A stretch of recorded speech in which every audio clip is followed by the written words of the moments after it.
how Sean Ryan has handled right guard since Jordan went out of team stuff. Yeah, I thought he's done a great job. He's really, given that opportunity, he's stepped up and, shown that he can be our guy if we need him to be.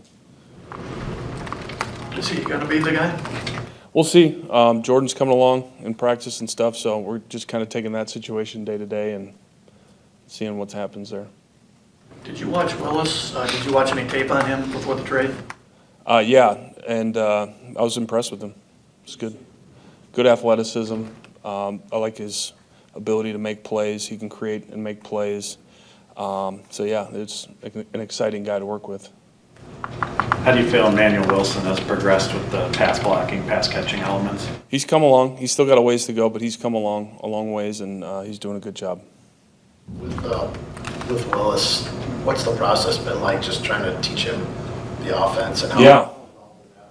Yeah, the good thing with him, he's not a rookie, so he's been around a couple years now, and he's been in his first year, his rookie year, he was kind of in a familiar system. So there is familiarity with some schemes and some concepts and stuff like that. So when we're talking, he can go back into the past and kind of pull some things. So it's not all brand new to him. He is a quick learner. He's doing a good job. So we're just meeting with him extra, trying to catch him up. And so far, he's doing a good job. You or your offense is the fourth different coordinator he's had in his 3 NFL seasons. At some point, can you learn that way? Is it no, it's not ideal, that's for sure. Definitely not ideal. But that's the circumstances that he's had to deal with, and he's done a good job. And so hopefully we can just keep him here for a while and give him a good foundation. So Clifford had the offense for 2 years, or was into his second year, and Fred had several months at it. How do you get Malik ready to go on 9 days? Yeah, it's kind of just cramming it in and just seeing what he can handle, seeing what he likes, what he's familiar with, and kind of building from there. You don't have to put the whole playbook in for him, but you can kind of just find out his favorite plays, what he likes to do, and then go from there as you progress throughout the season. So what's a backup's role this time of year? Be ready to play. That's the role. You always got to, whether you're a quarterback, an O-lineman, whatever, your job is to prepare like a starter so that when your number's called, you're ready to go. As far as, does he have duties in helping Jordan throughout the weekend? What are some of those tasks that he's got? Yeah, it's basically those guys are just studying the film, studying the defense, just seeing what their defense is all about, learning, and then once we put in the concepts and put in the install, then their job is just to learn all that. So he doesn't really have any extra responsibilities being a backup. It's just his job is to be ready to be the starter. Stenavich, when you're looking at your running back situation right now, Matt told us that you guys had a pretty good idea of how you wanted to use Dylan, so it's a bummer not only personally, but what you had planned for him. You got a rookie who missed a huge majority of camp, and you've got Emmanuel, and you got the guys on the practice.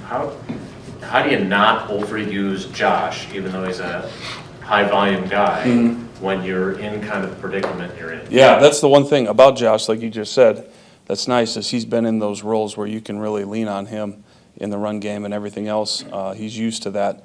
But, yeah, you just got to be smart with it, kind of play it by ear and make sure you're not overusing him too much early. Emmanuel's played, so it's not like we're putting in a guy that hasn't done anything. And then you just take it week by week and kind of see what the situation is with the running backs, with the health of the room, and, just go forward week by week. Don't really look too far into the future. Obviously, it is the same way the other direction, but what's the challenge for you as an offense getting ready for a defense with a new coordinator with Vic? Yeah, all of that is very interesting. They have really good personnel, the Eagles. Obviously, Vic, he's been around. He's done a lot in his career. So you just got to understand, kind of what his foundation is, and then try and figure out what he wants to do with the players that he has. So you kind of have to keep it simple and just see how the game progresses. You guys have a couple options at swing tackle with Glover, Telford, and Dillard. Is Elton your swing tackle, though? Is he just going to be up there because he can if a guy goes down? No, I liked what I saw from those guys in the preseason. I thought they did a pretty good job. So that's still kind of up in the air, that whole situation. So we're just kind of going through it. Every practice, those guys are still competing for that job. Adam, where did you see Telford make the biggest leap from where he was last year when he started on the practice squad to this year being able to? Yeah, I think, in the run game, you saw a flash of his physicality. He's a big guy, and when he gets his hands on people, he can really create some movement at the point of attack. And then in the pass protection world, he did a much better job playing with balance and playing in front of defenders. And still got a ways to go, but I was impressed with what he did in camp. Steno, I enjoyed the good problem to have we always talk about with so many wide receivers and tight ends. But how much, and if I get too close to game planning, just smack me down. But how big of an advantage is it to have that much in terms of being able to go, you could literally go every single snap, you could change personnel. And how do you balance wanting to be multiple and changing personnel a ton with maybe trying to up tempo and keeping the same guys up? Yeah, that's a good question. I think a lot of it you got to look situationally. If a defense changes personnels, then you probably don't want to change your personnels to go up tempo. That way, if you get an advantageous personnel on the field, you can go fast or whatever you want to do there.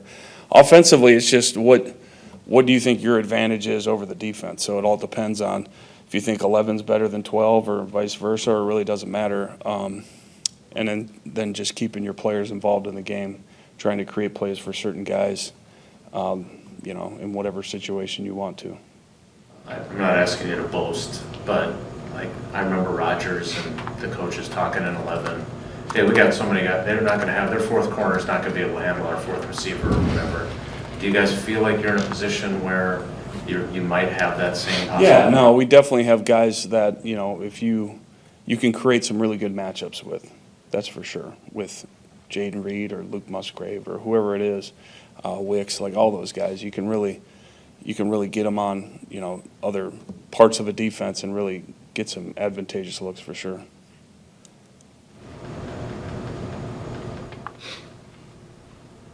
Hey, what did you think of the camp Luke had? Luke. It was up and down. I thought he'd made a lot of good strides in the pass game. There's still some stuff I'd like to see him work on, but I'm excited to see him play. He flashed some really special things out there at times. So, yeah, I'm excited to watch him go out there and compete. Can Ben help? I know that you're really happy with Tucker too, but can Ben help you more than he could a year ago when he just got here? Yeah, definitely. Anytime he just walked in from another team, we claimed him off waivers or whatever that was, and he just came in and it was kind of like, here, week one, you're playing. And he did a great job for the circumstances, but now he's got a year under his belt, and he's definitely, just feels more comfortable in the whole situation. So, yeah, I think he's definitely going to help us this year a lot.